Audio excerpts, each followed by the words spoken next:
Hello everyone, my name is Chelsea if you're new here, and in today's video we are going to be doing a couple thrift flips on items that I have picked up from the thrift store.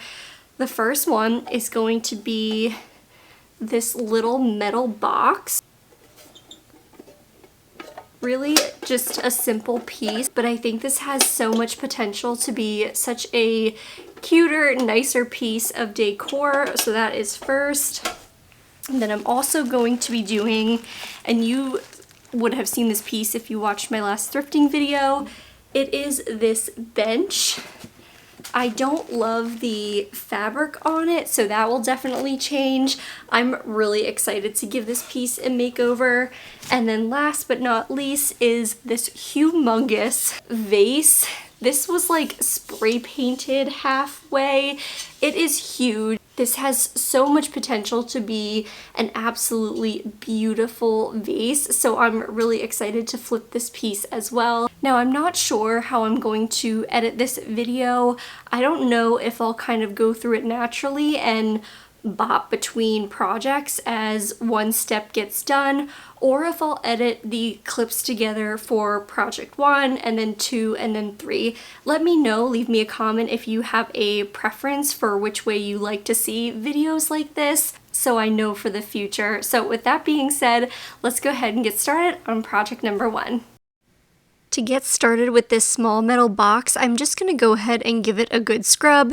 There is some sticky residue on this from tape or something, and that needs to come off before we can do anything. Once the box is fully dried, I'm just going to go ahead and give it a light sanding.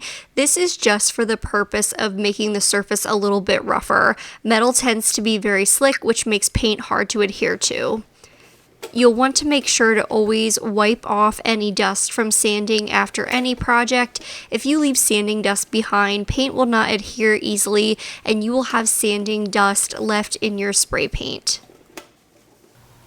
I'm going to use this dark truffle spray paint to just give this a light coat. You do want to make sure that you're using light layers with spray paint because otherwise the paint will kind of coagulate together and start to drip. While the spray paint is drying, we're going to go ahead and start working on this little stool. You can see the hinges there, and that is how the top will come off. So we're going to go ahead and just put this stack of paper towels behind it, so that way as I unscrew the hinges, the top doesn't just kind of fall off.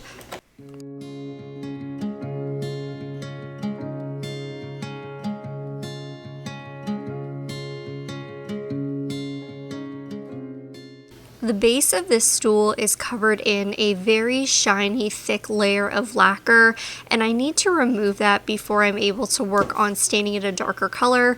I'm going to use this liquid sandpaper to get started on that project. This product is very easy to use. Essentially, all you do is pour a little bit onto your rag, and then you're going to rub in circular motions right on the product, and it just kind of buffs away that very shiny surface on the top of it. I did this to my kitchen cabinets to prep them for a makeover, and the product worked really, really well.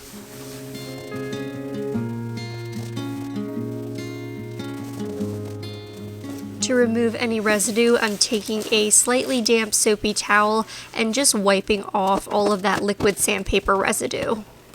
It might be a little hard to tell because I am directly under my kitchen light, but the liquid sandpaper took that protective coating off and it's really down to the bare wood now. I'm going to remove the legs because it would just be easier to work on the rest of this project without them attached, plus then I can work on them individually. I decided to go in with my sander just to rough up this wood grain and really make the best possible surface for my new stain to stick to the wood.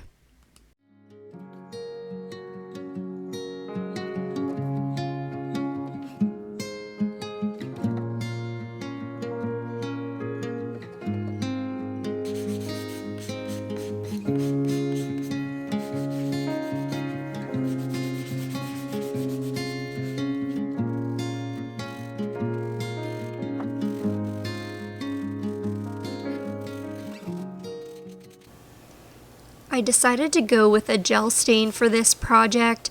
Gel stain can be a little bit tricky to use if you're not used to it.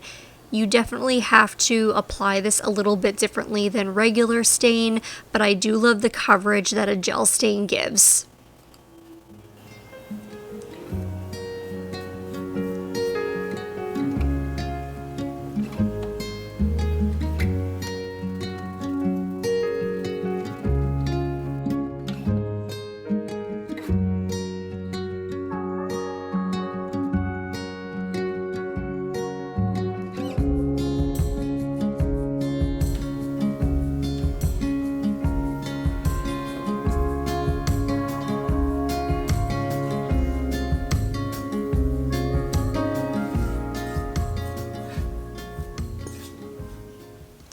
I'm applying the gel stain with a brush on this project because I find that using a brush allows for a much darker coverage, which is what I want for this piece.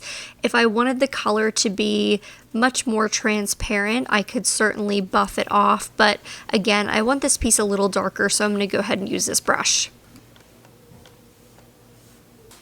While working on detailed pieces, I found that the most important part is to first just get the gel stain in all the nooks and crannies, and don't worry about so much exactly the direction that I'm painting it on.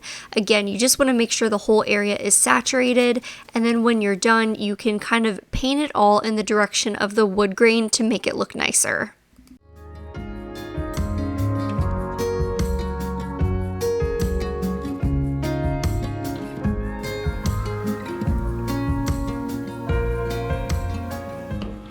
So we're going to move on to starting our third thrift flip, and this is going to be the baking soda paint method. I want to give this vase somewhat of a stone look, so I'll really only be using 2 colors on it, which I think is awesome. For the very first layer, your only priority is to just make sure everything is covered. Don't worry about making it too thick or globbing up texture. The first part is truly just to make sure your entire piece is covered in the paint mixture.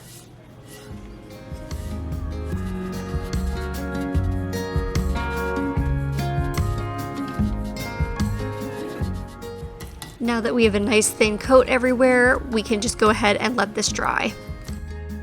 Moving back to our stool project, we're going to remove the hinges that were left over from the bottom of the bench. We'll take this plastic off and get a good look at how the top of the stool is doing.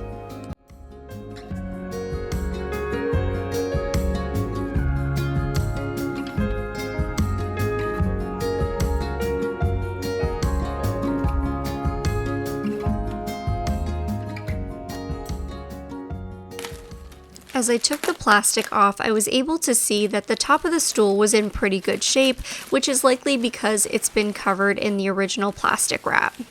Because the fabric that I intended to use was pretty thick, I decided to see if the fabric underneath would be see-through if I just recovered it instead of taking the entire top apart, and that's ultimately what I decided to do.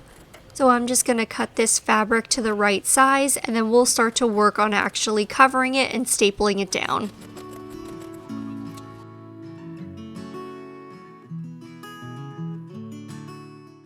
My fabric is not double-sided, so it's important to make sure that the top of the fabric is actually facing the ground, so that way as you fold it over, you will see the design on top. Now I'm just making 2 dots for where the holes are for the hinges. I will need to use a small knife, which you'll see later on, just to lightly poke through the fabric so that it makes it easier for the screws to go back in through the hinges. Here I'm just quickly testing to make sure the hinges fit in as they're supposed to and that I don't have any issues. Now I can go ahead and pull that fabric taut and start stapling it down on the other side. Now I tried to fold the corners like I would do normally for a project like this. However, because they were kind of rounded, it really just wasn't working, and I had to regroup and kind of bunch the fabric and kind of gently fold it over. Now, one of the things I quickly realized was that there was far too much fabric here, and so I did end up cutting this little bit off, and that did help quite a bit.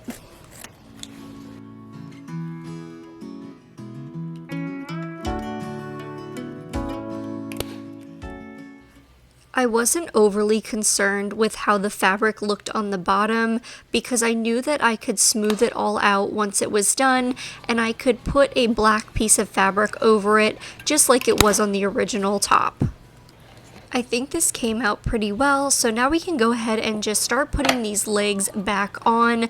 This piece is now fully dry. It's actually been a couple days later, I should have mentioned that, but the bottom is fully dry, so we're going to get these legs back on, and then we can put the top back onto the bottom, and this piece should be done. The only thing I am considering is maybe slightly distressing the base just to make it look a little bit older.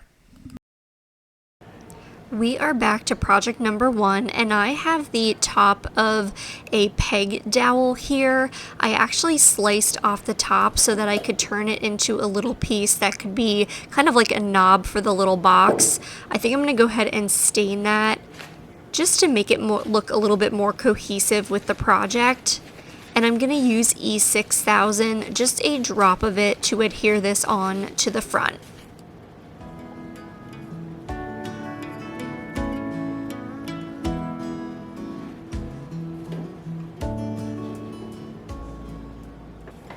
Back to our vase that is fully dry now. I'm just adding baking soda to the second paint color, and now I'm going to kind of stipple that on with this chip brush. You will see that I go back and forth between the two colors at time just to blend it in a little bit and give it more of a natural look that has color variance. It's important to do your blending when the paint is wet because that's what really allows it to kind of meld together and look more natural. You don't want to try to blend when everything is almost dry. It's just not going to look right. It's not going to melt together as well, and you're going to have really harsh contrast.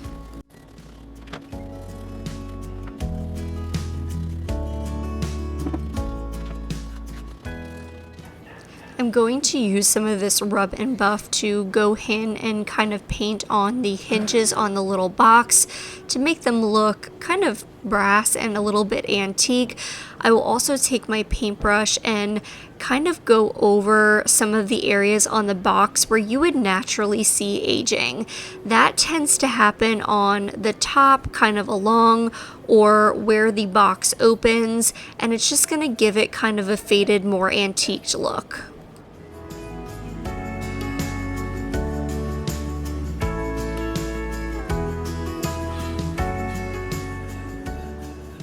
Here I am going in with that small dot of E6000 like I talked about before. Just a very small dot is necessary, and I'm going to put the box on its back so that way this can kind of sit upright to dry. After sitting with this box for a few days, I realized I just did not love it. It was just too simple for my taste, and I really wanted to give the metal a warm, kind of patinaed look that metal gets. So I busted out my paints and I started to work again on this project. I also ended up deciding that I just did not think that the wooden peg handle made sense with this project. I don't know if it was the combination of wood and metal that I just didn't love together, so I decided to start painting it again. Here I'm just taking a cotton ball and kind of dabbing the paint on. It does look a little crazy at first, but as I continue to blend, it will start to look more natural and more worn. Once I'm done this part, I'm going to take my brush here along with the rub and buff and just go back in and really accent those areas we did to begin with.